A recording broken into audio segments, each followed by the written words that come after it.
Welcome to The Truth in Its Art. I am your host, Rob Lee. And today I have the privilege of being in conversation with a native of St. Petersburg, Florida, currently living and working in the Atlanta area. They possess a MFA from the Tyler School of Art, a BA from Florida A&M University. They're also a painter, printmaker, muralist, and the quote, "Art is my activism." Please welcome Traci Mims. Welcome to the podcast. Thank you so much. Thank you for having me here. I'm glad to meet you and glad to be able to participate and share a little bit about myself and my artwork with you. Absolutely. And I see this does not benefit anyone that's listening to this, but I see some of your great artwork in the background. So thank you for this visual aid. I appreciate that. Thank you. Thank you. I'm sitting in my studio. It's my little workspace where I come to kind of escape and get away from everything. Yeah. So I'd like to start off with sort of this introductory question that, a lot of people are like, I'm terrified to talk about myself, or a lot of people say, look, the whole podcast could be about me. So let's start off by like introducing yourself, your work, and, maybe that first art experience you've had. Okay, sure. Like you stated, I was born and raised in St. Petersburg. I'm the second oldest of 6 children. And my earliest experience that I can recall, being exposed to art and having the thought pop into my mind that I was going to create art or be an artist. My father had just returned from Vietnam, and my sister and I were the oldest at that time. And he drew a picture of my sister. I remember my father was a very skilled draftsman. He was very good at it. And it was beautiful. And I looked at him. I was about 4. And I said, okay, are you ready to do my portrait now? And he said, no, I'm kind of tired right now. I'll do it later. And I looked at him and with confidence, I said, well, forget you, then I will do my own. And, as they say, that's history. And from then on, I recall in grade school, I started out drawing on animals. Then by middle school, I had progressed to drawing pictures of my friends, with great likeness. And so, but growing up, I remember in high school being very active in sports and things of that nature. At one point, I wanted to be a fashion model. I was going to be the next Iman and all this kind of stuff. And then I was going to be an architect, but a visual artist, no, because I wanted to have money. And I always believed in, that stereotype of the starving artist. And that was not going to be me. And so when I enrolled in school at Florida A&M, I went to Florida A&M on a basketball scholarship. And I listed my major as architecture. But I was required to take an elective. Mm-hmm.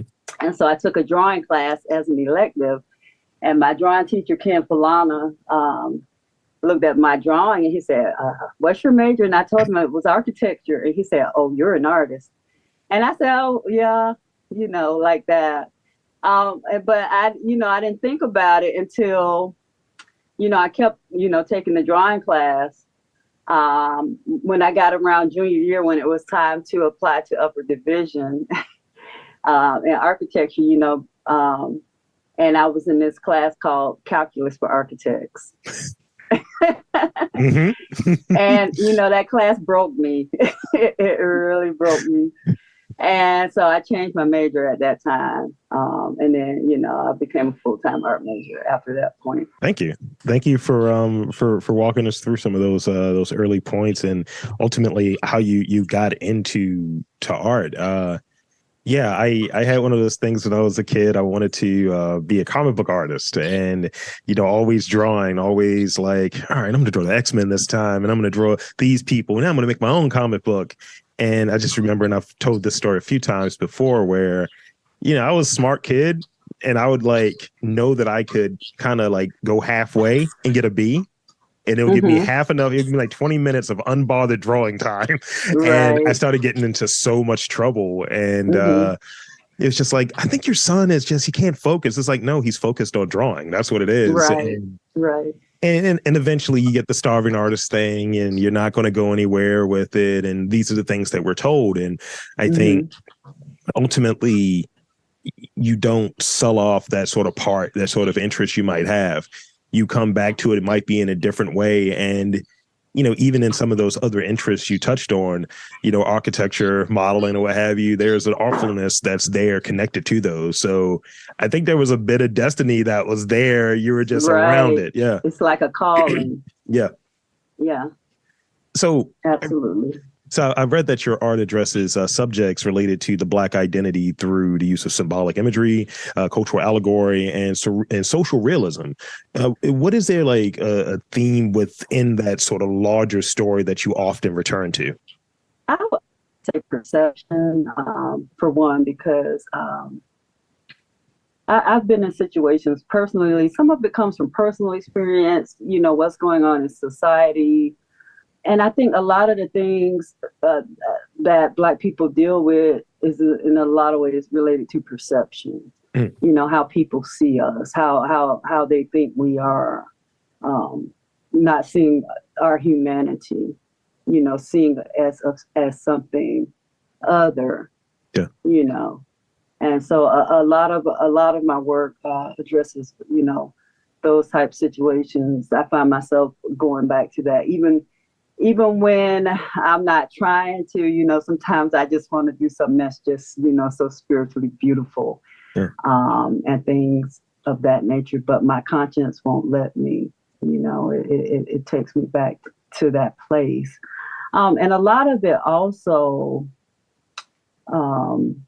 deals with, it ties into a generational struggle, if you will, goes back to history a lot, and that, kind of can be tied into my upbringing, how I was raised, what environment I lived in, things of that, the things I witnessed growing up, the struggles my ancestors had, and just historically the Black experience.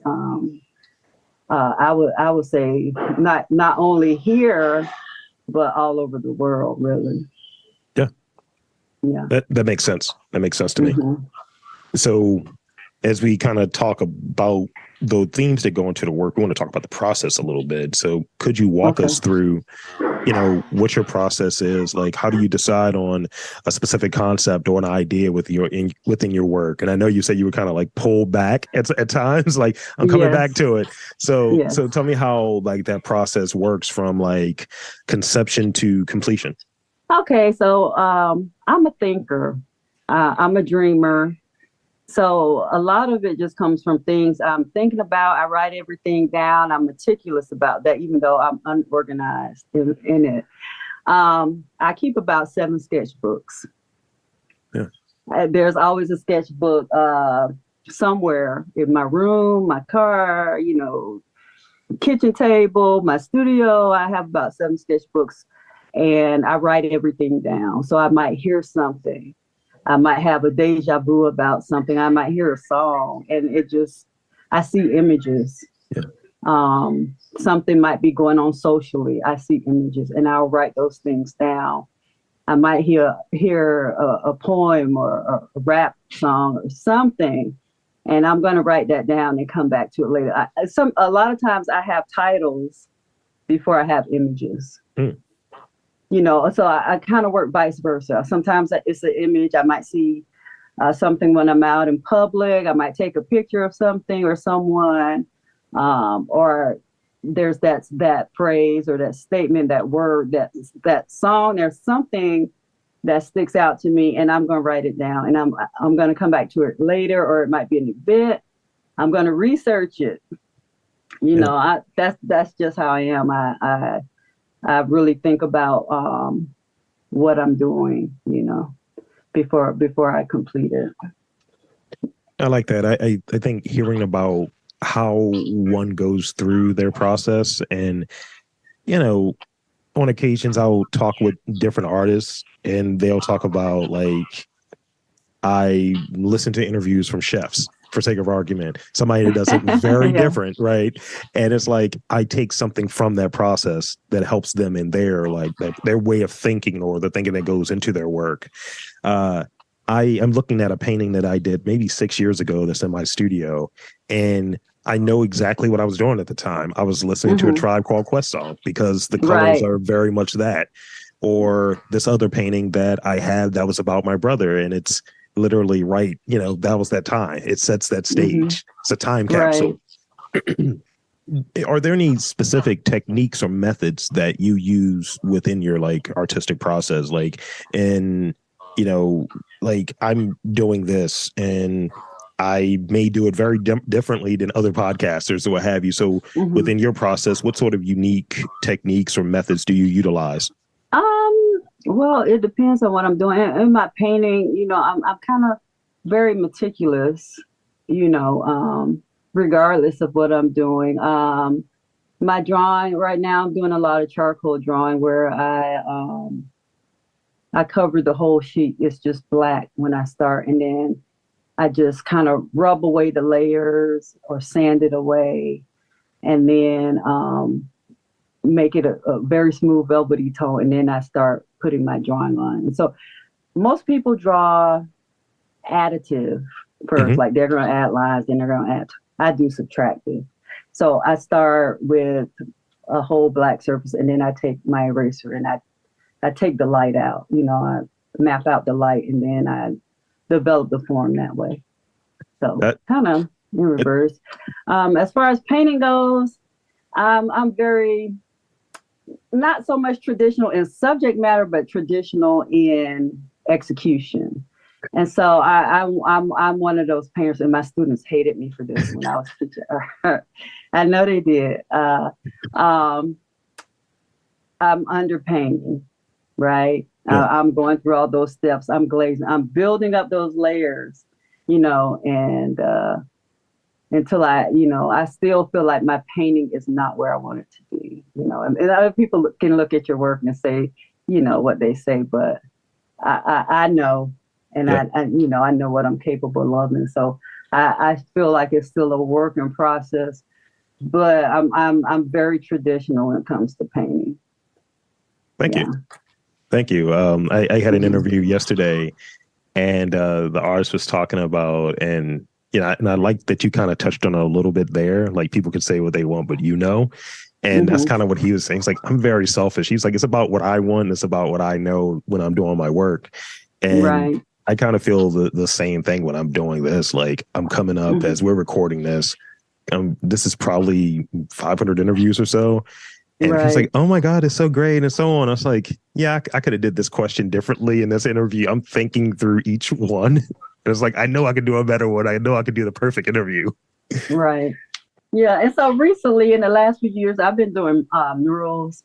Yeah. And so that's kind of influenced the way that I do painting as well. So now I might spray paint, include spray paint with my acrylic paint or oil paint, whatever I'm using. I might, there might be some spray paint in there somewhere, but you wouldn't know it, but it's there. Oh, yeah. You're hiding it in there. I like this. I like this. So when we're working on like things that may have sort of an emotional tone to it, we're all like, we're sensitive. We're sensitive. If people tell me, oh, that was a bad episode, I'm like, how dare you? So when we're working on our stuff, we have to do these breaks. I'm told over and over, you got to take a break. You got to, you're going to burn yourself out. I'm like, what's burnout? I'm already cooked. I'm completely burnt. It's all done. How do you do sort of, I guess, regenerative practices that help you overcome that creative burnout? Well, I don't have creative burnout because I always have ideas. I have ideas that I have ideas that I will never catch up to probably in my lifetime. But I run out of time. Like I don't have enough time. I feel like every day I go to bed wishing I had more time. Yeah. To do what I needed to do or to make this or to do that. I feel that way every single day. And I think part of that is if something is your passion, you don't really feel burnout. Hmm. That's just my take on it. I don't feel burnout when it comes to art. I might need a physical break. I might need to take a nap every now and then. But that's the thing that I would much rather be doing than anything else. And it could be like, how the old folks would say, like in church, oh, it's like fire shut up in my bones, like, that's kind of, that's just what's driving me right now. It's just like I'm driven, and I can't slow it down. And I used to be that person where I would take breaks. I would take a year between shows. Oh, wow. Yeah, I wouldn't do anything. I would just, kind of. And now I wish I had all that time back, but I don't. I think that now I have more of a sense of urgency. I have a more of a why. I have a cause. I have a reason. I feel like I have to do this. I have something to say, and I must get this work out. So that's how I am about it now. I don't get tired. I like that. Not mentally, physically. I don't, but mentally, no. Mm-hmm. I like when I think a lot of us are between why and how. Mm-hmm. And I think once you find that why, that's the thing that's going to keep you going. It always keeps you going. And I'm kind of riding on that same thing. Like this year, as we're recording this, I've probably done 300 interviews. Right. And they're like, how are you doing this? I was like, I don't care about that part. The why is important. I think being able to connect with folks like yourself, that's part of my why. Exactly. So I read that arts can play a powerful role in raising awareness and fostering understanding and empathy across issues around bias and injustice. What is your take on that? How are arts used as a tool for activism? Art is a very powerful tool. I think that in ways the art or visual arts is more powerful than words, because art is universal. Yeah. We might not speak the same language, but we can look at an image and we might feel some commonality. And one example of that, I think a very good example of that, I don't know if you remember the Obama campaign, the Hope poster by Shepard Fairey. Mm-hmm. And I honestly believe that poster had some influence on the outcome. Yeah. Because it was such a powerful image. It was such a powerful image. And I do recall that. And the images of George Floyd, in the aftermath of that incident, I saw some very extremely powerful artwork surrounding that as well. So there's nothing like, it's like when you watch a movie, the emotion that's there, I think there's really nothing like it, when we think about in terms of impact and visual power than art. Yeah. Mm-hmm. Thank you for that. And I agree with you. I think seeing some of these striking images, those are the things that stay with you. And when you look back at that sort of Obama Hope campaign, just a four-letter word that can be easily translated, but the image is the thing that's going to stick. Image, it became iconic. Mm-hmm. Yeah. And I think about some posters from the 70s that became iconic, images. So yeah, very powerful. It's like the branding thing. When you see like the Nike swoosh, you're like, I need to be athletic, or the Obey giant, whatever it is going to elicit a response. So, and that's transferable. Right. And I read that, and I only got two more here. I read that creativity in children is great because it hasn't been affected by like critique, comparison, ego. They create to create. As adults, the older we get, we're being told no more, or that's stupid, or whatever. How do you tap back in and reconnect to some of that sort of childlike creativity? Sometimes it's difficult to do that when you when you kind of try to brand yourself, you kind of put yourself in a box, and that's the art world that does that. They want you to be that one cohesive unit, that recognizable imagery, and it doesn't allow, you to play, so to speak. But I still do like a child. The most difficult thing as an artist for me was to overcome that urge to just play around and do different things all over the place. Like, I love things that are tactile, texture, working with my hands, doing all these different things, which kind of goes against the grain. And you're thinking like, oh, how can I combine all this into one? Yeah, but I totally get that. And it's difficult. And in order to tap back into, you just kind of have to create for yourself. We're taught to create for a market. We're supposed to look for a target market and do all these different things. But if you're truly creating for personal gratification, then I think that becomes easy. If you're creating to make a living and sell work, then you might you might think twice about that. But I think at the end of the day, most artists are kind of a combination of, kind of a combination. I would say I might be a combination of that. Yeah.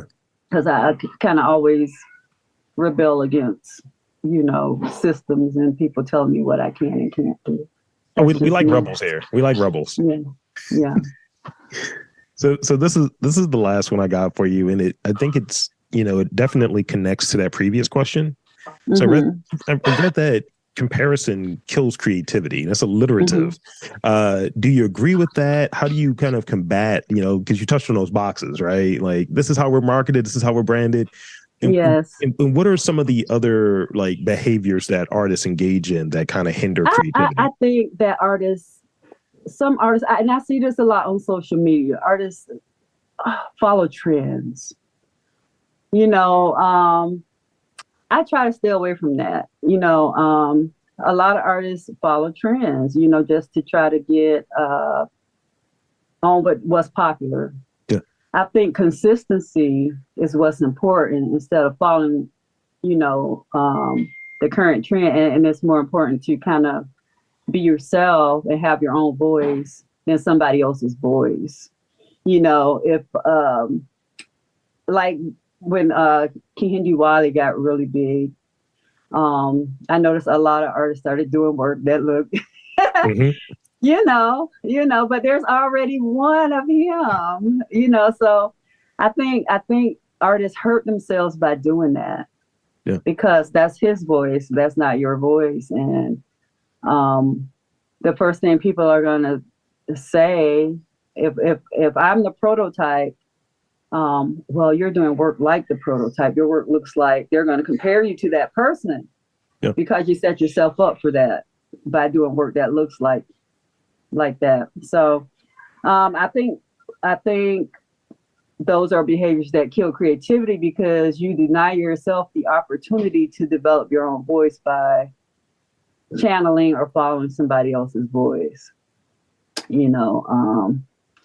So that's just my take on it. And people will say, oh, Picasso said good artists copy, great artists steal. No, he stole. But I have influences. I'm influenced by, some great artists in history. If you look at my work, you probably could tell I'm influenced by some people, but I try to do that within my own creativity and my own voice. And because that kind of some of the joy of art is being able to create something and to do what you like, do what you want to do it in a creative way. Even in realism, like some people say, well, you're doing realism. Yeah, but I can challenge myself to take it up a notch, you know, or there are ways that I can challenge myself to do that creatively through process and technique and things of that nature. Yeah, I like when folks take from maybe an artist or something that they're influenced by, but, you know, trying to make that sort of replication and then ultimately putting their own skills, their own experiences in there to make it their own. You know, we all have a certain starting point. And, you know, that's what I take out of that. Because, you know, in podcasting, everyone wants to do the same thing. And you see some of the really bad ones that come off as corny. And it's like, you are biting off of someone else. And you sell a part of what makes you unique, what makes that voice sort of unique, whatever the medium may be. And I think when people realize that and just try to do their own thing, that's where the actual interesting work is happening. And that's the stuff that you're truly doing it for yourself, sort of an audience of one. And then other people that are supposed to connect to you will connect to you. Right. So I agree. So with that, and thank you for all of this. This has been great. We like I said, we love rebels here. So with that, I want to dive into a couple rapid fire questions. Okay. They're fun, but they're ridiculous. So let's see. So you're based in Atlanta. Where is your favorite place to get a meal in Atlanta? My favorite place to get a meal? Ooh, that's hard. Or your favorite thing what's your favorite thing to eat down there then? I must say Slutty Vegan. Okay, a little Baltimore connection there. I dig it. Yeah. Now my favorite spot is Cat's Cafe, like just to go out. Yeah. Cat's Cafe. I don't know if you've heard of it. They have open mic and stuff like that. And it has an old jazzy feeling, like a juke joint kind of feel to it. Yeah. I really enjoy that one. I'm planning on my itinerary, so thank you. Yeah, Cat's Cafe, Kats, very nice. Got it. So let's see. Well, you mentioned this earlier, so I definitely wanted to tap back on it.